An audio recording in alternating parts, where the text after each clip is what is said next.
This is part 2 of chapter 3, motion in a straight line of class 11th. Okay, in this part we'll discuss the graphical representation of motion. In the previous part we have studied about distance, displacement, speed, velocity and acceleration. Okay, now here the graphical representation of motion. The first graph which we'll study is the position time graph. That is, the graph is plotted between the change in position with the time. Such a graph is called as the position time graph. So in this graph, the time is taken along x-axis and the distance is taken along y-axis. Okay, now from this position time graph, the speed of the object can be calculated by finding out the slope of the line. Okay, so if it is the distance time graph, we can find out the speed, or if it is the displacement time graph, that gives the velocity. So the slope of the position time graph gives the speed or velocity of the object. Now let's discuss the position time graph for different types of motion.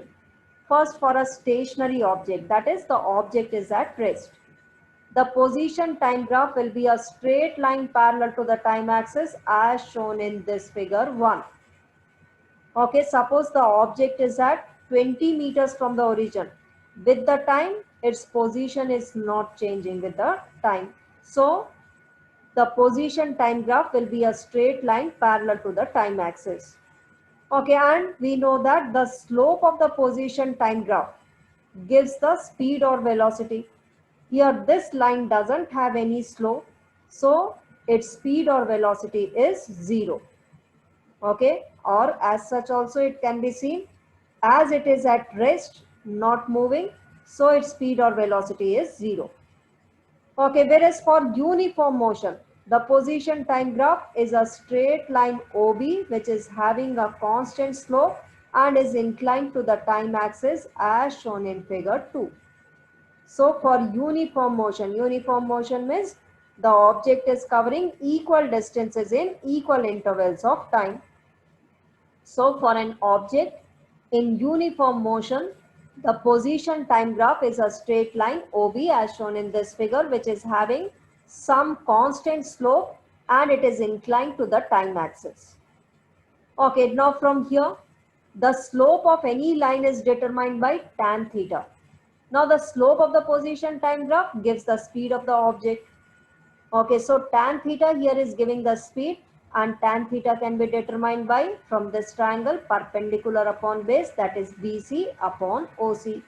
That is giving tan theta, which is the slope of the position time graph, and this slope determines the speed of the object. This slope is giving the speed of the object, or if it is the displacement time graph, that will give the velocity of the object. For uniformly accelerated motion, which is non-uniform motion, the position time graph is a curved line as shown in figure 3. Okay, here the speed of the object or the velocity of the object is not constant. Here it is curving in the upward direction. Okay, that is, if we draw the tangent will be pointing in the upward direction. Whereas for uniformly retarded motion, the position time graph, that is the xt graph, will be a curved line but it will be sloping downwards. For uniformly accelerated, it is sloping upwards. For uniformly retarded, it will be sloping downwards. Okay, so for uniformly accelerated or for uniformly retarded motion, the xt graph is a curved line.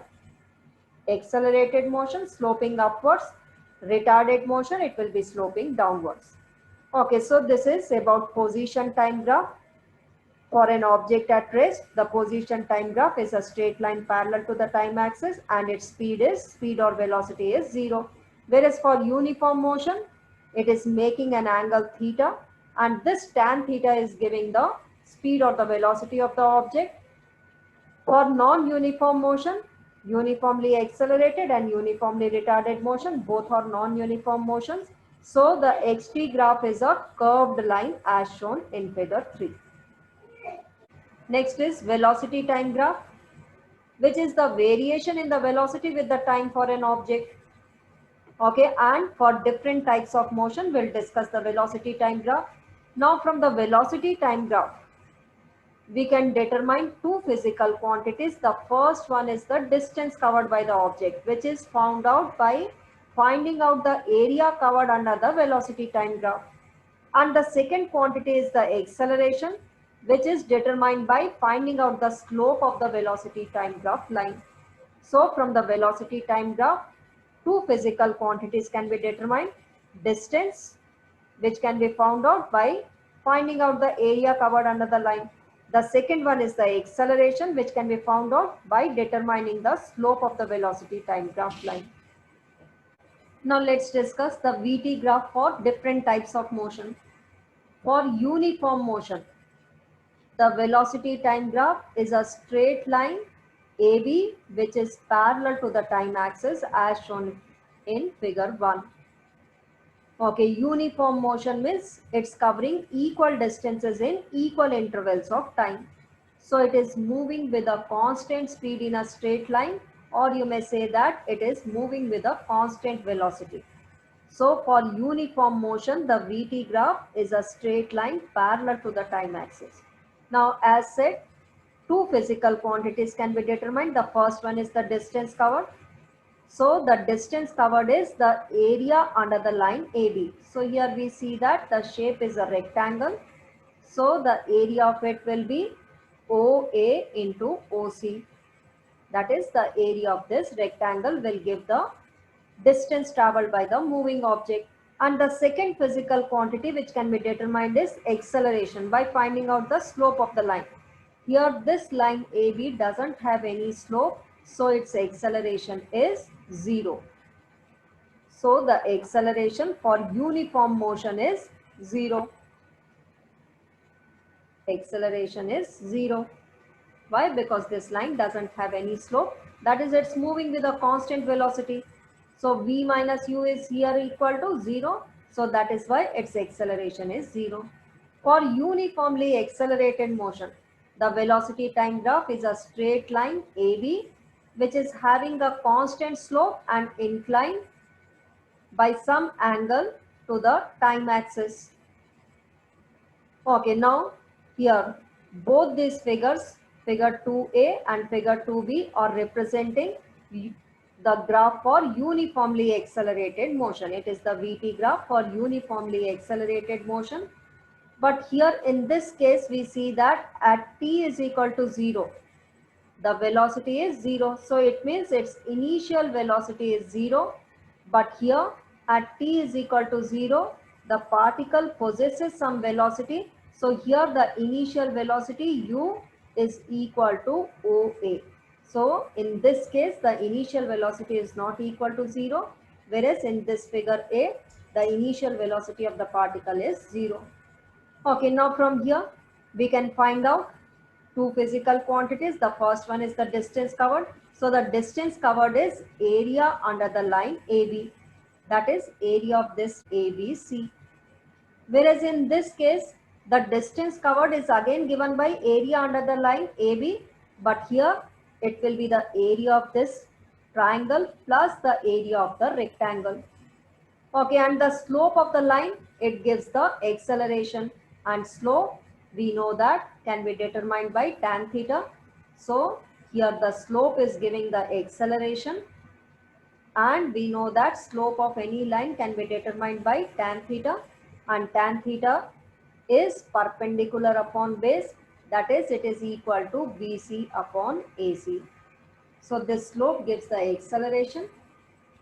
Okay, whereas the distance covered is the area covered under this line. So here we have discussed the VT graph. This is for uniform motion, that is a particle moving with a constant velocity, and hence its acceleration is 0 because this line doesn't have any slope, whereas the distance covered is the area of this rectangle. These two graphs are for uniformly accelerated motion, and the graph is a straight line having a constant slope and is inclined to the time axis. And the acceleration can be determined by slope of the line and slope is given by tan theta. Tan theta can be determined by perpendicular upon base, that is BC upon AC. Whereas the distance covered is the area under the line AB. In this case, when the initial velocity is 0, it is the area of the triangle, whereas in this case it will be the area of the triangle plus the area of the rectangle. Uniformly retarded motion. The velocity time graph is a straight line AB which is having a constant slope, but it is sloping downwards. That is, the velocity is decreasing with the time. Again, area under the AB line will give the distance traveled, and the slope of the line is negative, which is the acceleration, and this negative acceleration we call it as retardation. So the slope is constant, that is the acceleration is constant, but it is negative, so we can say that it is retardation. For non-uniform motion, the VT graph can also be shown like this. It is a zigzag line from here to here. The velocity is increasing, then the velocity is decreasing, again increasing, decreasing, and so on. So again the velocity is not constant, that is the acceleration is not constant. So this graph shows non-uniform motion. These are also non-uniform motions. Uniformly accelerated and uniformly retarded motions are also non-uniform motions. Okay, but here the acceleration is constant, whereas in this graph we see that the acceleration is not constant. Okay, so here the note is given that uniformly accelerated and uniformly retarded motions are non-uniform motions.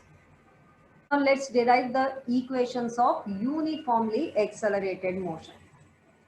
Okay, the equations of motion here we are going to derive, which are valid only for an object which is having a constant acceleration. That is, it is uniformly accelerated motion. And the three equations of motions are v is equal to u plus at. The second one is s is equal to ut plus half at square. And the third is v square minus u square is equal to 2as, where v is the final velocity, u is the initial velocity, t is the time, a is the constant acceleration, and s is the distance traveled. Okay, now let's derive these three equations by graphical method. In differentiation and integration, we have derived these equations by calculus method. First equation of motion, which is v is equal to u plus at. Let's draw the VT graph for uniformly accelerated motion. We know that these equations are valid only for uniformly accelerated motion. That is, the particle is having a constant acceleration. And the velocity time graph for uniformly accelerated motion whose initial velocity is not equal to 0 is as shown. It is shown by AB line, which is having some constant slope. Okay, this is the angle theta, and we know that the acceleration from the VT graph line is determined by finding out the slope of the line. So here acceleration is the slope of AB line, and we know that slope is perpendicular upon base, that is BC upon AC. Now what is this BC? It is the change in velocity, and AC is equal to OD, which is the time taken. Okay, now from the figure you can see that BC can be written as BD minus CD. Here BD is equal to the final velocity V, whereas CD is equal to OA and OA is equal to U. So here BC can be written as V minus U. And AC here is equal to OD, which is equal to time. Now let's substitute it over here. Acceleration, which we know is determined by slope of the AB line, which is equal to BC upon AC. Okay, so here BC is BD minus CD, which is equal to V minus U, and AC is equal to T. Now cross multiply, A into T is equal to V minus U, and hence V is equal to U plus AT is the first equation of motion, which we have derived by graphical method. Now let's derive the second equation of motion, The second equation gives the relationship between position and time, which is S is equal to ut plus half at square. Okay, again we start from the same graph.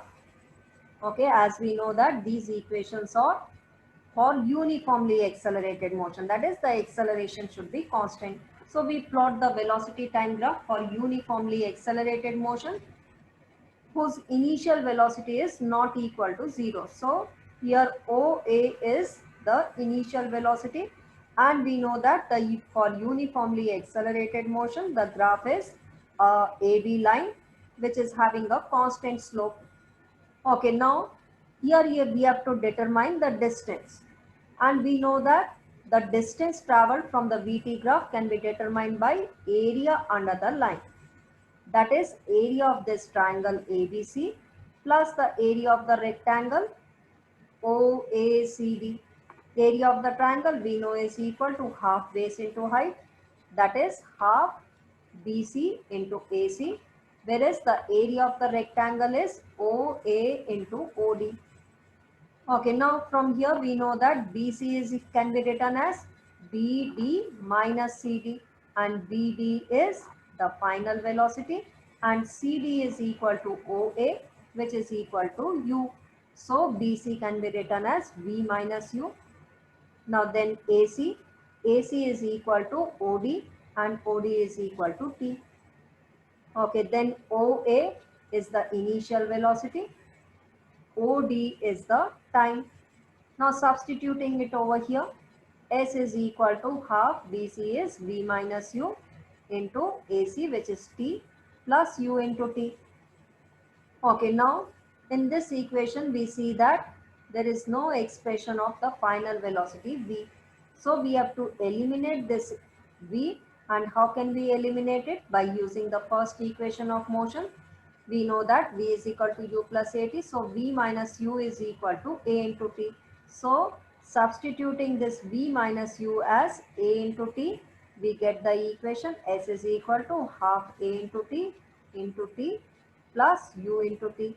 That is S is equal to ut plus half at square, which is the second equation of motion.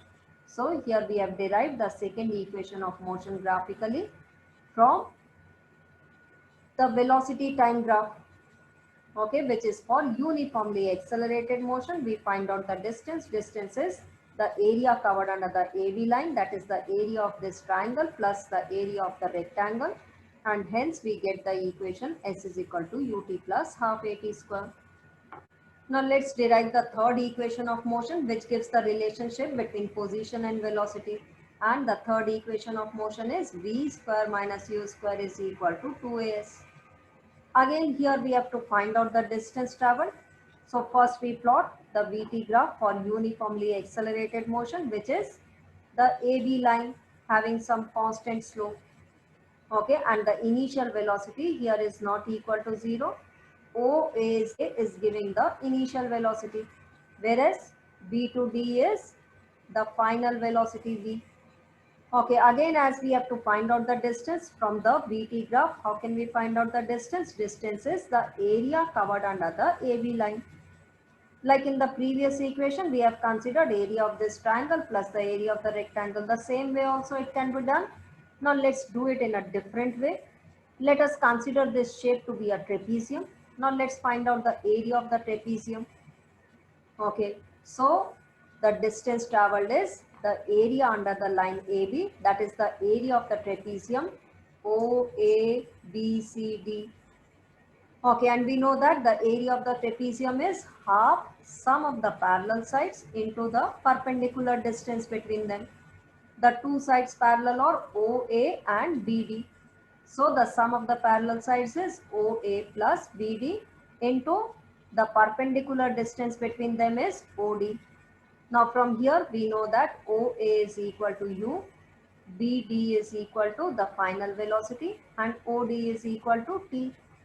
Okay, substituting here, S is equal to half U plus V into T. Now looking at this equation, we see that there is no term of T. So we have to eliminate this T using the first equation of motion. From the first equation, we know that v is equal to u plus at. So t is equal to v minus u upon a. Substituting t as v minus u upon a over here, we get s is equal to half v plus u into v minus u upon a. Okay, so here v plus u into v minus u can be written as v square minus u square into 2a into s, which is the third equation of motion which we have derived graphically. So these are the three equations of motion which we can derive graphically by using this VT graph for uniformly accelerated motion. Okay, now let's discuss relative velocity in one dimension. Relative velocity means two objects moving with different velocities in the same straight line. One dimension means they are moving in the straight line. So if two objects are moving with different velocities in the same straight line, then the velocity of one object with respect to other is called as the relative velocity. Okay, let two objects A and B are moving with the velocities VA and VB respectively in the same direction. Then the relative velocity of A with respect to B, which is written as VAB, is equal to VA minus VB. Okay, suppose this A is moving with a speed of 60 km per hour and B is also moving in the same direction with a speed of 20 km per hour. So the person sitting in B will not observe the velocity of A as 60 km per hour. Okay, as B itself is also moving. So with respect to B, he will see the velocity of car A as 40 km per hour. Okay, so relative velocity of A with respect to B is VA minus VB. But if the two cars are moving in the opposite direction, let A is moving towards right with a velocity VA and B is moving towards left with a velocity VB. Then the relative velocity of A with respect to B is VA minus, but according to the sign convention, we'll consider this VB to be negative. So VA minus minus of VB. That is, it will be equal to VA plus VB. Now suppose the two objects are moving with equal velocities in the same direction. That is, moving with equal speeds in the same direction. Then the relative velocity of A with respect to B is 0. Okay, let A is moving with 20 kilometers per hour towards right and B is also moving with 20 kilometers per hour in the same direction, that is towards right. Then the relative velocity of A with respect to B is VA minus VB, which is equal to 20 minus 20. It is equal to 0. So then the relative velocity is 0. But if the two objects are moving in opposite direction, moving with the same speed, that is with 20 km per hour, but in the opposite direction, then the relative velocity is not equal to 0. Let this is object A, this is object B. In this case, the relative velocity of A with respect to B is VA minus minus of VB. According to the sign convention, towards left we take it to be negative, which is 20 minus of minus 20. That is, the relative velocity of A with respect to B will be 40 km per hour. Okay, now for zero relative velocity, let's see how will be the position time graph for the two objects.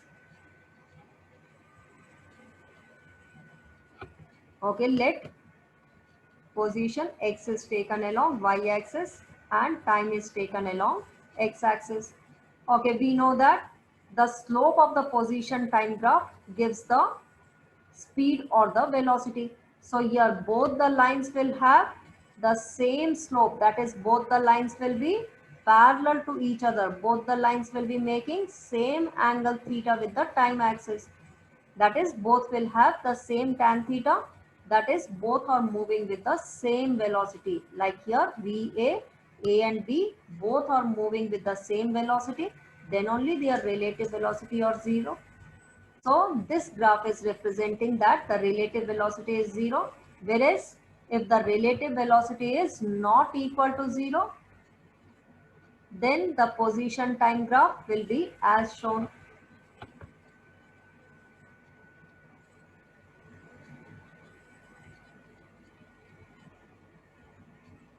XT graph.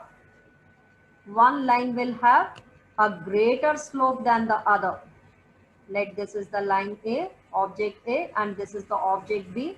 So here B is making more angle theta as compared to A angle.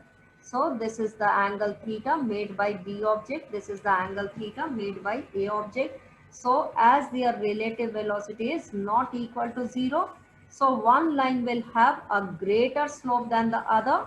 Like here, the slope of B is greater than the slope of line A. So B is moving with a greater velocity as compared to A. So their relative velocity is not equal to 0. Whereas this graph is showing that the relative velocity of A and B is equal to 0 because the velocity of both the objects is the same. Here the velocity of the two objects is not equal. So their relative velocity is not equal to 0. Now let's find out the distance traveled in nth second, that is in a particular second. For example, if we have to find out the distance traveled in 7th second, the formula which we use, S is equal to ut plus half at square, is the distance traveled from 0 to t seconds. Okay, if we substitute 7 over here, we'll get the distance traveled from 0 to 7 seconds. Okay, let the distance traveled from 0 to 7 seconds is O to A. Okay, now we have to find out the distance traveled in 7th second. Let the distance traveled from 0 to 6 seconds is OB. So the distance traveled in 7th second is this BA distance. So how can we get the distance traveled in 7th second? We'll find out the distance traveled in 7 seconds minus the distance traveled in 6 seconds. The same way, the distance traveled in nth seconds will be equal to distance traveled in n seconds minus the distance traveled in n minus 1 seconds.